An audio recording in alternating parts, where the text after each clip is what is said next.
You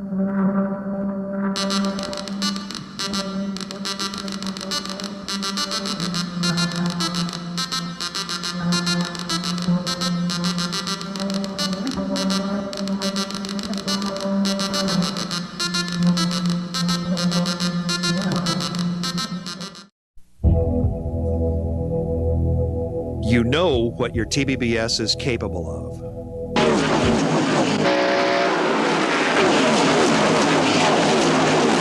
But even power that is easy to control can be intimidating when you first try to use it.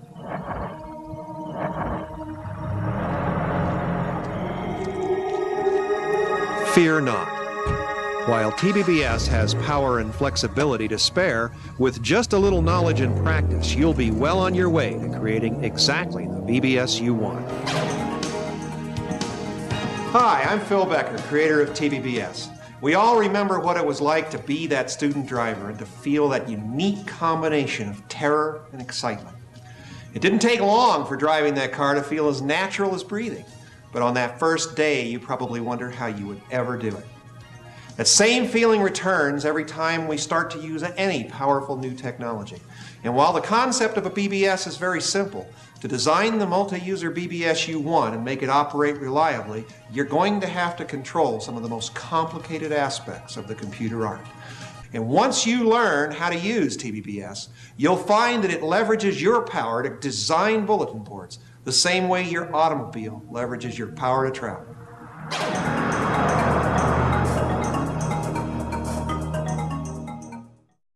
When bulletin boards started to, en masse, charge for their services, the controversy was free or pay, free or pay. And the free guys, the hobbyists, were outraged because the guys who got pay could afford better equipment, they could afford new phone lines. So these commercial BBSs started growing in power and in subscribership, and the hobbyist guys said, you know, this isn't fair. This was all started, this was like ham radio. We were supposed to be all just friends here, and you guys are breaking the silent pact that we had with the group.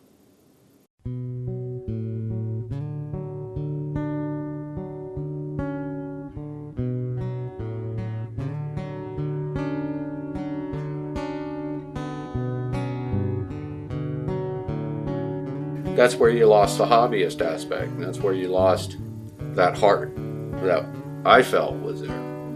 I did it. I ran a bulletin board for years just for the love of, look at what I can do. I can hook all this stuff up, make it talk, make it do all this. And then you always had somebody coming in going, how can we make money? If you're running a business, great. Tell me about it before. Tell me when I step in the door. Tell me when I log in that it's a business, because that way I'll leave, because that's not what I'm in it for. I'm in it for the information. We've sowed the seeds of our own destruction, especially when the guys started wanting to charge money for bulletin boards. It was something that, you know, it was a hobby. It was my hobby. It was my computer. I was going to take that machine down. When I wanted to play with the computer, I was going to pull the plug on the modem. No question about it. And to expect somebody to pay for my hobby. They weren't friendly anymore. They weren't people talking with people anymore. They were people talking with businesses. If you were to talk with somebody about something, you were talking to a hired mouthpiece. Basically, you're talking to people that have a policy and an agenda to speak, and that's what they're supposed to talk about, and it's not human anymore. And they all wanted 15 or 20 bucks a month. You're going to rapidly run out of money. So I think the charge boards started the downfall of bulletin boarding. And really, to be honest, I don't remember ever seeing a pay board that had anything unique on it. You know, like they had a gigantic selection of online games, or they had a gigantic selection of news feeds, or they had they had 20 lines or something like that. There were people that were trying to charge to get some money back for it, but I wouldn't have paid to belong to a BBS. For the most part, I didn't really see the services as benefiting the user. I mean, the idea, or at least for me, was to have a good time and to learn something. And if someone else can have a good time and benefit from that knowledge, then everybody's getting, payment out of that, if you want to call it that. I never charged a dime to gain access to the bulletin board, and I always said that the day I have to charge for it is the day I'd pull the plug.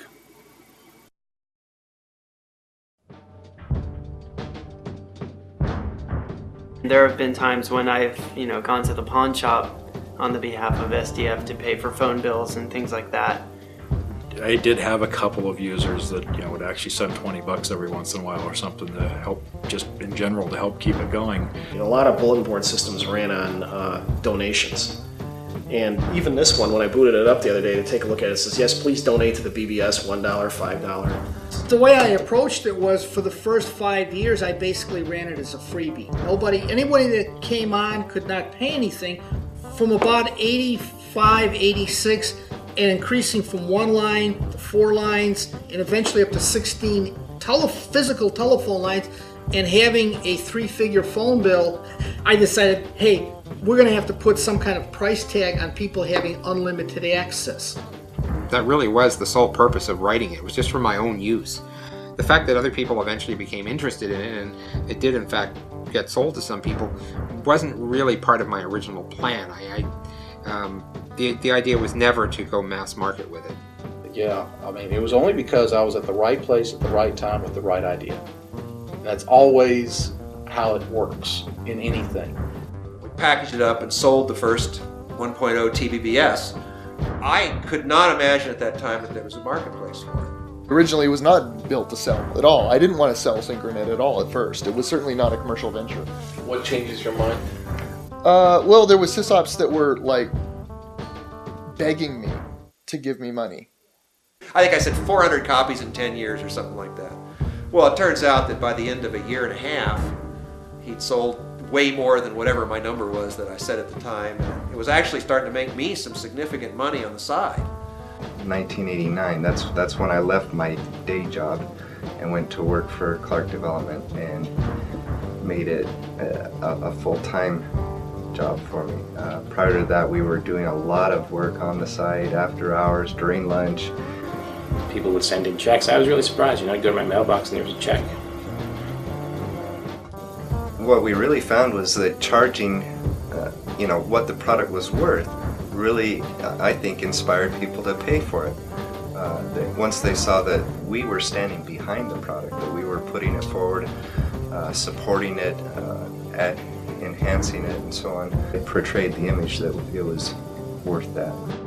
No, actually in the manual it says at the end that we had dreams of being rich and famous, but we knew that we weren't going to be rich, so we may as well be famous. ExecPC was a reasonable sized bulletin. Actually, it was a very large bulletin board system in those days. When I joined, I'm going to say there were probably 150, 200 lines and probably 8,000 customers. Bob Mahoney, the founder of ExecPC, would sell his used hard drives, and I would go over to his house occasionally and purchase one of his used hard drives. And so we got to be pretty friendly. So in about 91, 92, I got a call from Bob saying he'd like to talk to me. He said, I can never go on vacation because, I'm away from the system and, it'll crash. And it wasn't reliable enough that he could go away for extended periods of time, and he was actually burning out. So he said he was looking to expand his team. It was just he and his wife Tracy, and he made me an offer. I initially said, well, I'm going to have to think about it. And I drove home, and I remember standing up in my living room and saying, what the hell do I have to think about? That's exactly what I want to do. And I called him up and I said, of course I'm going to take this. There's no question that I want this job. It was like a dream come true.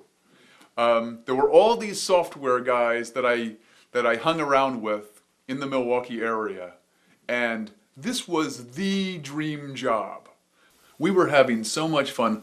I couldn't wait to get to the office every day. It was about a half-hour drive from my home here over to there, and it gave me half an hour to figure out what I was going to do the whole day, and I just arrived at the office with a big smile on my face every morning because we were in uncharted territory. We were doing some really cool stuff and having a blast doing it, and I was being paid reasonably well. So, I mean, there wasn't a happier guy in Milwaukee.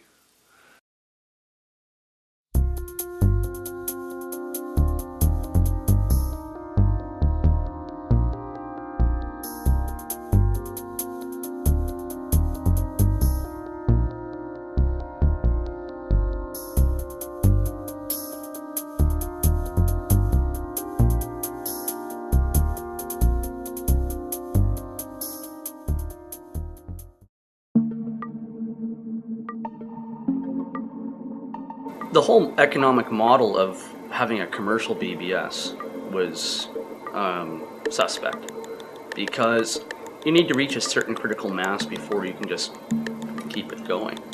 And once you start to grow, you need to get another computer, another phone line, another piece of software to run the next node.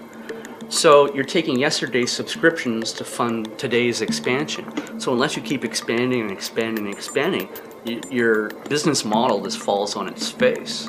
We got a whole slew of articles, all kinds of magazines saying, this is the path to get rich quick. Start a BBS and get rich quick. All you have to do is buy a computer, which at that time was about $5,000. You buy this computer and you plug in a phone line and people call into your computer and they give you money for it. It's like you don't have to have any real skill. You just have to have a phone line and a computer and people will send you money. No, stop, wait. No, it's not like that at all. You've got to have a rather exceptional level of computer skill. You have to go beyond that to understand the software. It was not easy. What somebody discovered is if you put a few pictures of naked people online and have this sex section of your bulletin board, people would pay money to get access to it. Certain boards, not usually certain types, but certain boards would give you there was a feeling this board is pretty scummy, or the people on this board tend to be slimy in their business dealings. You just never wanted to do anything in business with them. There was always this vibe of, okay, I've just shaken hands with you and let me wipe the oil off. The time when a BBS could charge, I think BBSs, when they did charge money, they were offering either porn or wares. And BBSs basically couldn't charge for anything else. It really brought to my attention how big basically the porn industry was in the BBS community. You know, you'd see it the few times that you'd see bulletin boards mentioned in the media, in the mass media, you know, in big newspapers and stuff. Probably half the time it was, hey, these seedy BBSs are places where guys download porn. You know, and that was the image that our business was getting from that. My world at that point was I had an office, which is about 400 square feet. We had fluorescent lights. It took me like a year and a half to go out and buy a couple halogen lamps. We had a lot of computer equipment and modems and a bong and a refrigerator with beer in it and, you know, 100 phone lines. And I can remember at times I would take a call from a customer or something. Usually they'd sit there and say, well, your job is to sit there all day and work with bulletin boards? Wow, that'd be great, you know. And I came up with a standard line eventually because I got that so often. I'd say, you know, if my job was to do nothing but make love to beautiful women all day long, sooner or later I'd find something wrong with it. There's always a downside to anything. Most of the time I spent behind my desk at Mustang was on the phone talking to people. Trying to figure out their problems and letting them scream and yell and gripe and moan and do whatever they needed to do to make them feel better about not getting the support they needed initially. I dealt with a lot of screaming people. There was at least one episode I remember where a guy threatened to shoot me with his shotgun if I didn't fix a bug that he thought was my fault in Searchlight BBS. So, was it your fault? I don't remember. I mean, it was probably a bug, and maybe it was a bug, but I don't know. Whatever it was, it wasn't worth shooting me for. And you certainly apparently weren't inspired by the threat of death to go through the code. No, I think I just stopped taking that guy's calls. I remember one customer in particular, he was, I'm sure, frustrated in that we were unable to duplicate his problem, even though it kept happening to him. And so he finally got out his video camera. He videotaped the problem in action, sent it to us, and bang, I mean, then we knew exactly what to do. I remember sitting in my office saying, I'd gladly trade 5% of my health to, get to have this be a success, this release, and do sales and all that. And voila, I did trade 5%. I'm a diabetic now. So, probably attributed to not getting much exercise and things like that. And there was a time where all of us in tech support, we actually faked all the engineers into coming outside for a group photo. What we told them was going to be a group photo and turned into be a water balloon fest on them. Yeah, we got you backed up. But to see it on the shelf of a store, it really changed things. It brought it into, created it into a business, and I think it got it into more people's hands, which exponentially grew the population of BBSs. A lot of people in growing up through school and stuff, talking about bulletin boards at school with people that I knew, they had no idea what a bulletin board is or why you'd have one or why somebody would even call your computer. Yeah. And once it appeared on the shelves, people saw, oh, I can do all this and more. I can do that too. And I think a lot of this has to go with the fact that, just bulletin board system development is something that anyone who is developing that software or having almost any role in those companies, they love bulletin board systems. I mean, it's something they felt passionate about, and to work on those sorts of projects, to be a part of making that happen, that doesn't just become a job. That really does become something that they pay you to do it. I mean, that's a really nice bonus, but if they weren't paying you, you'd be at home doing this on your own anyway.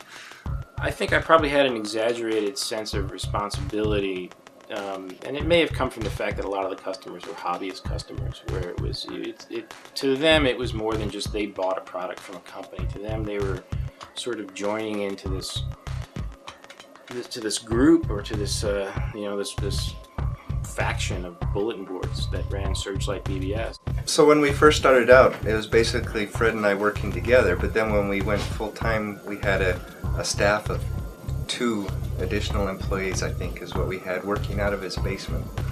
And really, it was pretty humble beginnings. From there, we grew, I think, up to as many as 30 people at one point. And so, it was interesting to see the growth over time and say, wow, what we're doing is really what's driving the company. I had a reaction to some of those kinds of trends going on in the industry. It used to be that I could call XYZ company and I could say, Henry, you got a problem. This is what's going on, and I can duplicate it, and you've got this bug, and Henry would go, oh my God, to where now, hi Henry, it's Peter. Oh, that's great, talk to my technical guy. You got shoved away, the old camaraderie of this small circle of people went away.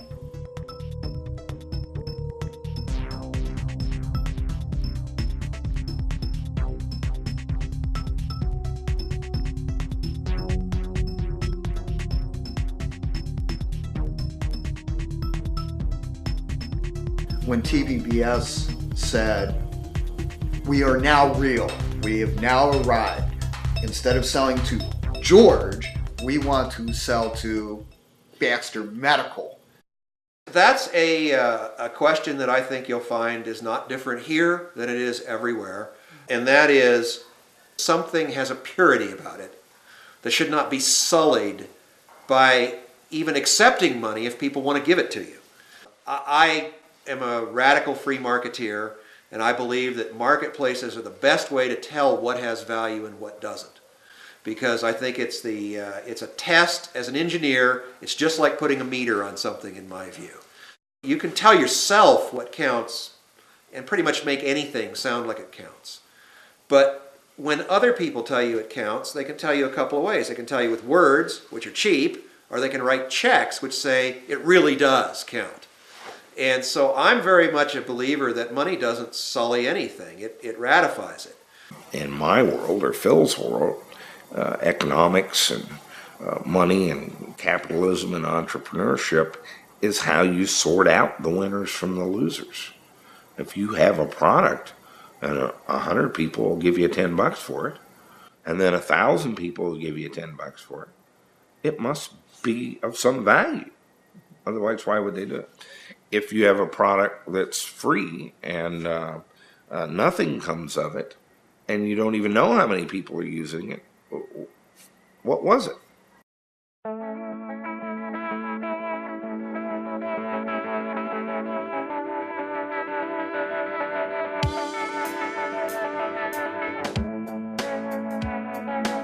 Once I started getting a publication called Board Watch by Jack Rickard, all of a sudden you have a monthly publication that literally lists thousands.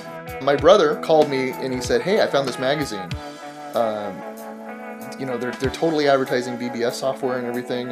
And I was like, "What?" And I couldn't believe there was a magazine about BBSs. Board Watch magazine in the beginning, I just loved when it appeared. It was like a dream come true, and I read every issue from front to back. I remember the first time one of my systems made Board Watch. That was an experience. It was almost like the old song about making the cover of the Rolling Stone.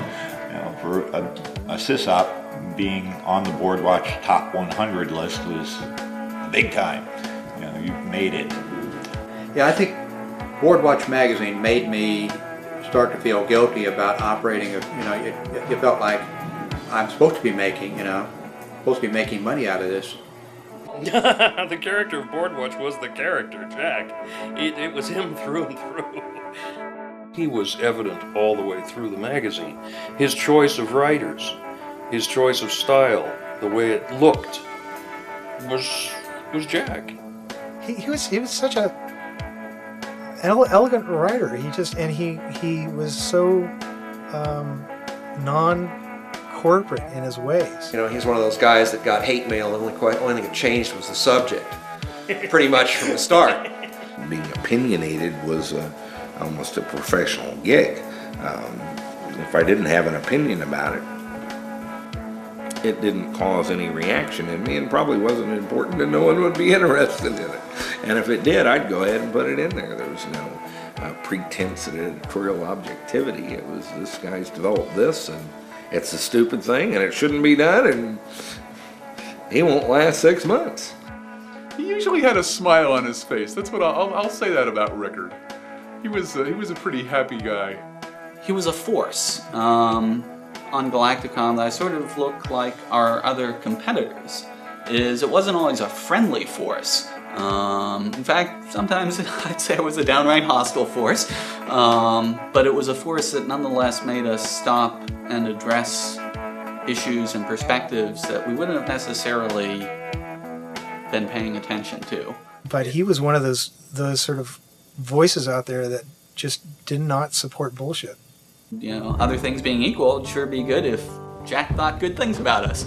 To which, I think I spent many, many years off of my life, trying to have Jack think good things about Galacticom. In some cases, I was successful, and in some cases, I was not. You get into these enormous flame wars, and Jack was famous for them. Oh my God, Jack was famous for them. Somebody would send him an email that he didn't like, and he would not only flame them, he would flame them in his column, which reprinted all of the emails that he got that he wanted to print.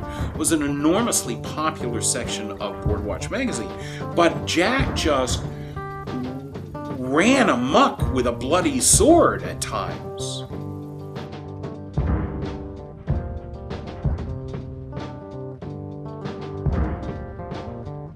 And he could do it. He could skewer people, and people loved to watch that. But it didn't add to our ability to get along together or work together or even to confront really important issues.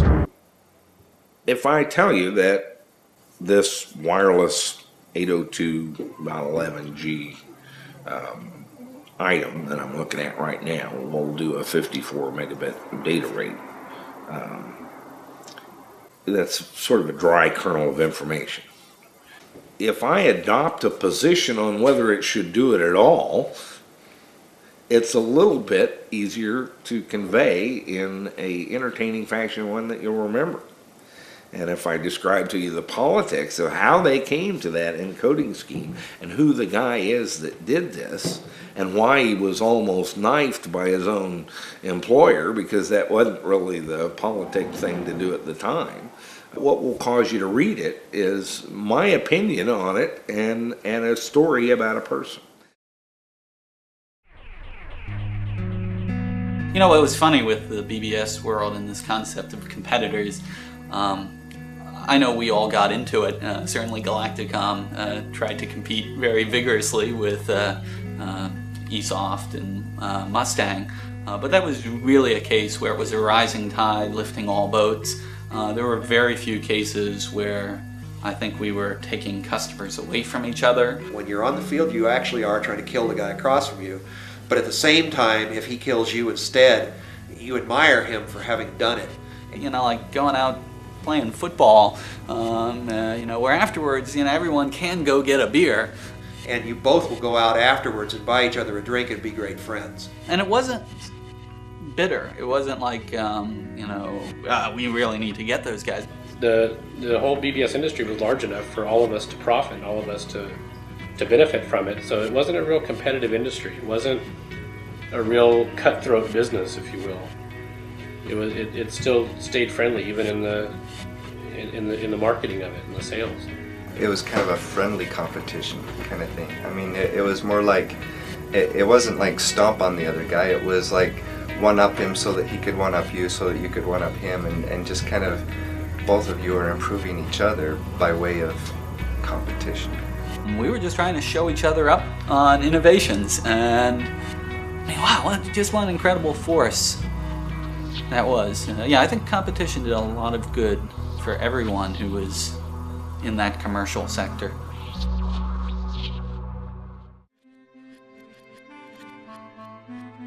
The BBS Con trade show was entirely Phil Becker's idea, actually. As he says, I dragged him kicking and screaming into it, something he's been thankful for ever since. It's the way he'll phrase it, I suspect, when you talk to him. He had to get me down on the floor and arm wrestle me to make it happen. The evolution of BBS Con was, I wanted to do one from the time that I did my second TBBS, which was bringing just my own users of the software that I had created together. And I said to myself, this is something that everybody needs to be part of. This value is so high for this kind of interaction. But I didn't have a way to make it a successful business, something that I will never start down a road unless I see a path to. But he was promoting the whole notion of these commercial conventions, that he was going to, he saw all these people that bought all this hardware, and he saw himself as having been able to found and find the next Comdex, and he was going to be the linchpin of that.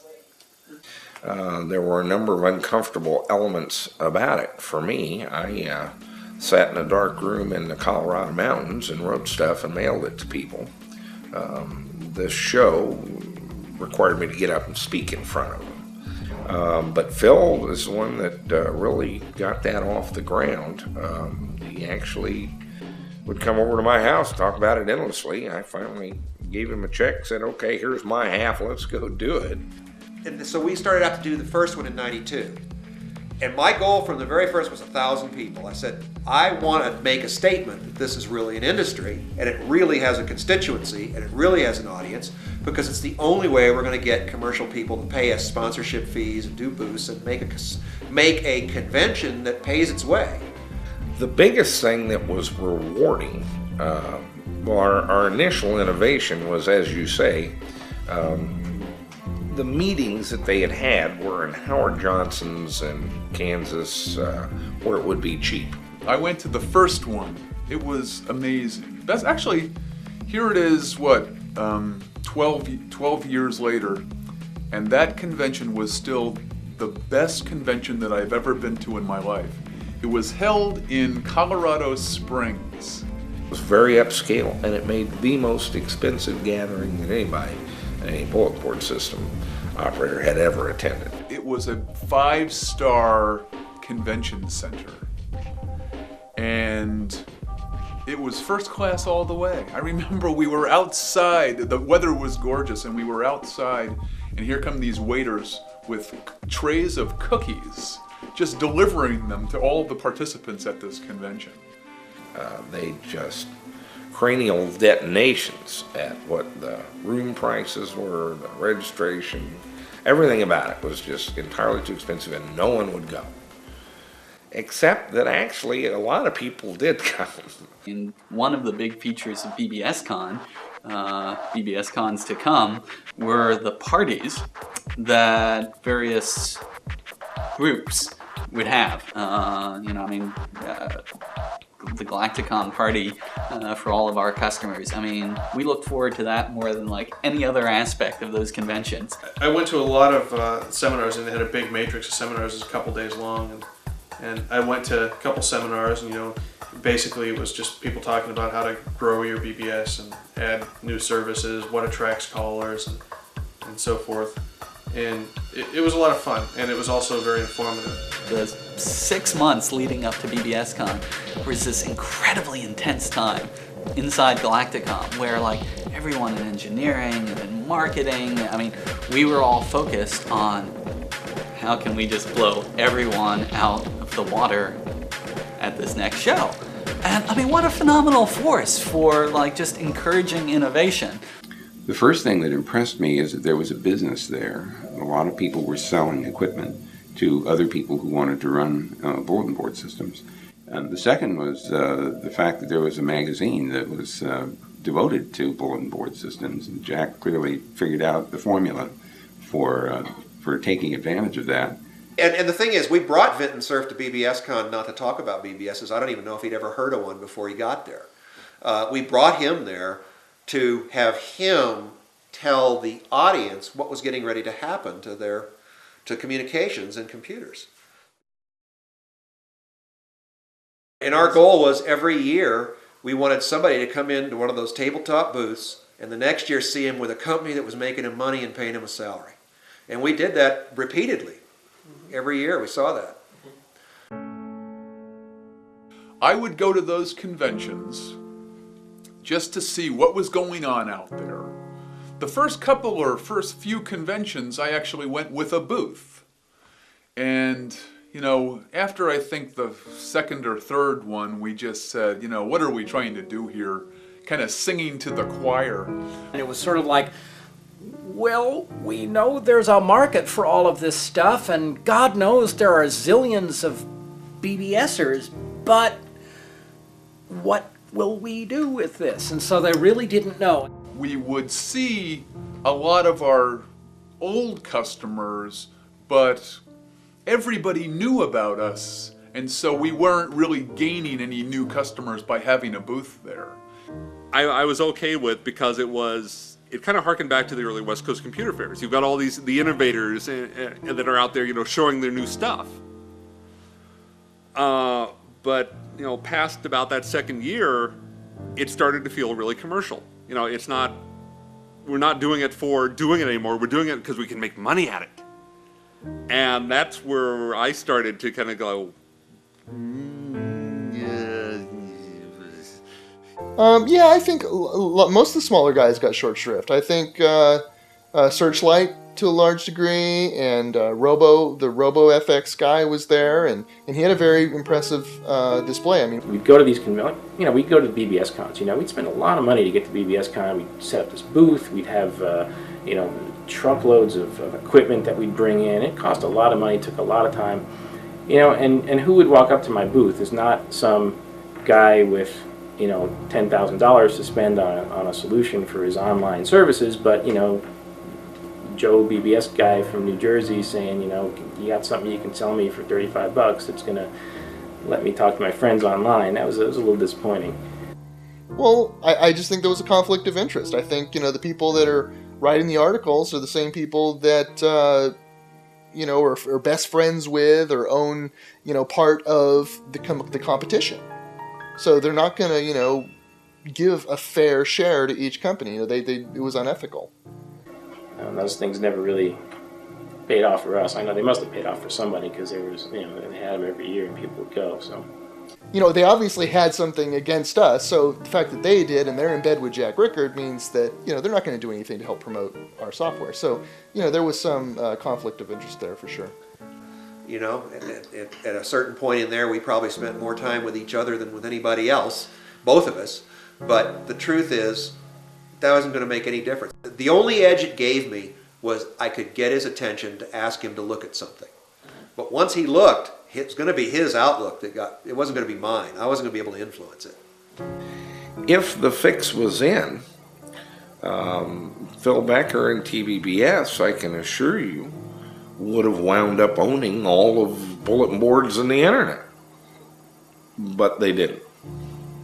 If somebody beat me, he was going to say they beat me, and it wasn't a problem, and it was not going to be that way. Now, early on, I think that wasn't necessarily so well known, but Jack became very clearly known amongst this community quickly as somebody, you know, nobody is going to tell Jack anything but what Jack wants to say is the only thing that's going to come out of his mouth. They both wanted to make a buck at it. Jack with the magazine and Phil, of course, with his software company. And both did. Both were tremendously successful. And I don't know what their relationship was. I knew they were close friends at the time, and they seemed to be in cahoots with an awful lot of the stuff that that both produced. And it was good. It was a good symbiosis. It worked.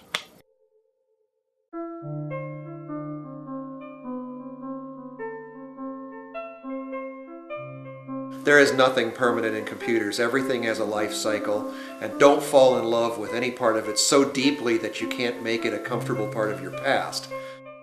Once the internet, I'd say about the mid-95, early 96, is when I started to see a drop-off in callership.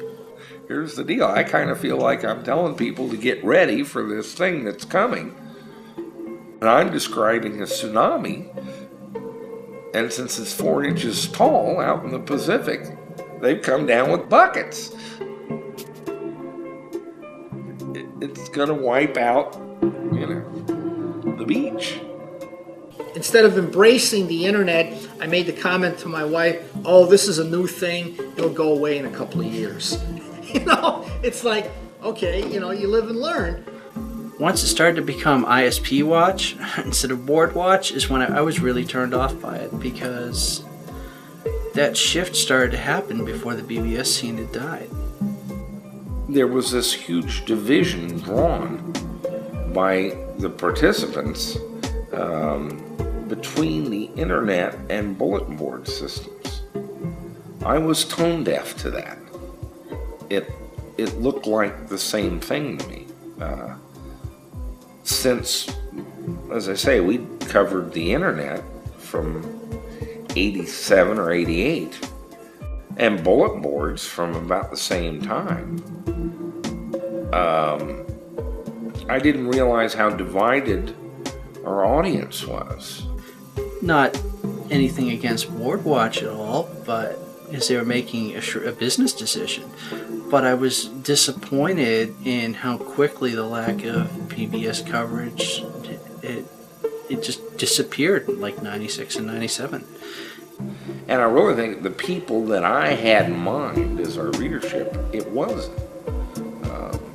So that division between the dial-up over the telephone lines and the internet was dialed up over I still don't quite get the division.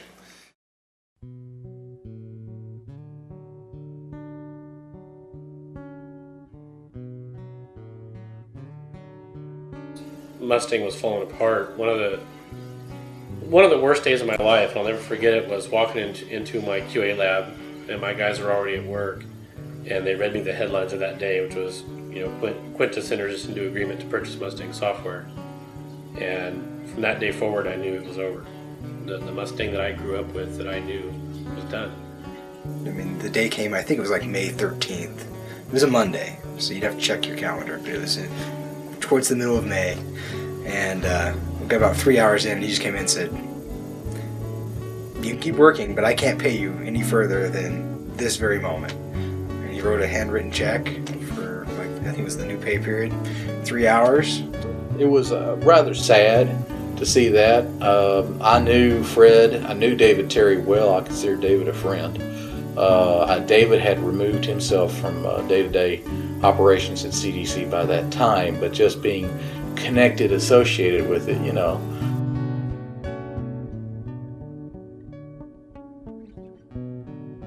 I didn't like to see how it went down. A lot of people lost orders, confidence in the industry, which of course by then was pretty much dying anyway. That's why it happened. We all eventually got laid off.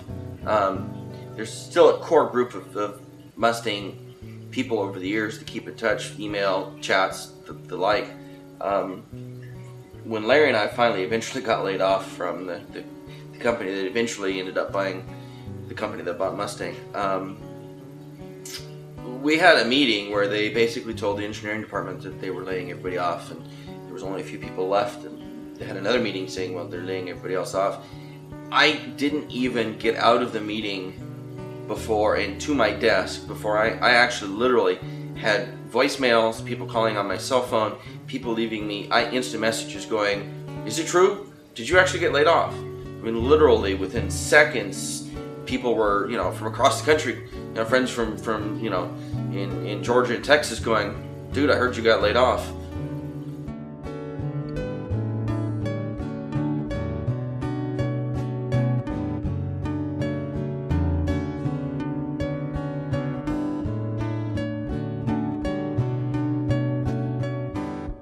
And all of a sudden, it got to be Wall Street money guys that were on my phone mostly, not technical innovators and entrepreneurs.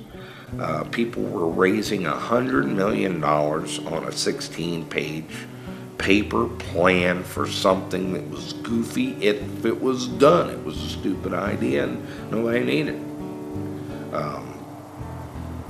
At that point, I'm kind of out of here. It's a different thing.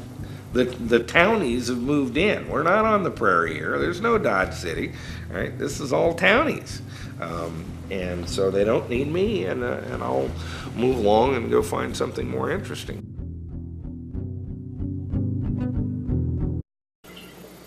If Jim started a new company and asked you to go to it, would you go to it?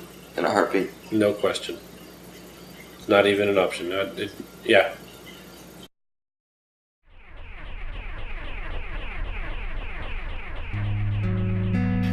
It's sort of funny is all the time that Galacticom was starting to grow as a company, we really had this deep-seated belief that this was the future, that in the next 10 years, and this was back in the early 90s, we were convinced beyond any shadow of a doubt that within the next 10 years, this concept of people networked together through computers, that was going to be it. That was the way lives were going to evolve. And it was fascinating that we could be so right and so wrong at the same time. It was great. I look back at 6 years of challenge and fun, and all I can do is smile. Just a big roller coaster. So I enjoyed it quite a bit. The way I look at it these days is, looking back on it, I like to tell people I made the world's best buggy whips. We did real well. It did. My house, Larry's house, a lot of people. We managed to, sell some of the stock options we had, sell some of the, stock that we bought, and, got into homes. I certainly didn't think I'd be in a position like it, right now. And that was because of BBSs. It really was. I would hope the people who worked at Galacticom, the people who ran Galacticom systems, and even to a certain degree the people who were callers into these systems that they would remember the positive things that brought into their life.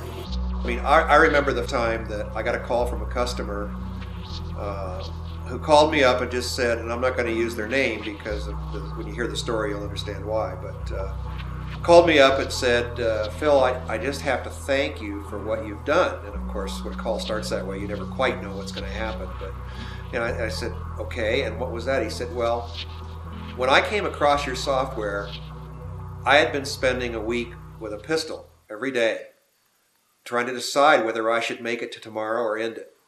And I saw your software and it opened up a world to me, being online and being on this BBS. And he says, and I've never looked back and never had those thoughts again. Well, it was my life. I actually ate my family and everything else. I worked typically 12 to 16 hours a day, 7 days a week for many years without a day off. I lived it, breathed it, ate it, and loved it. And loved every minute of it.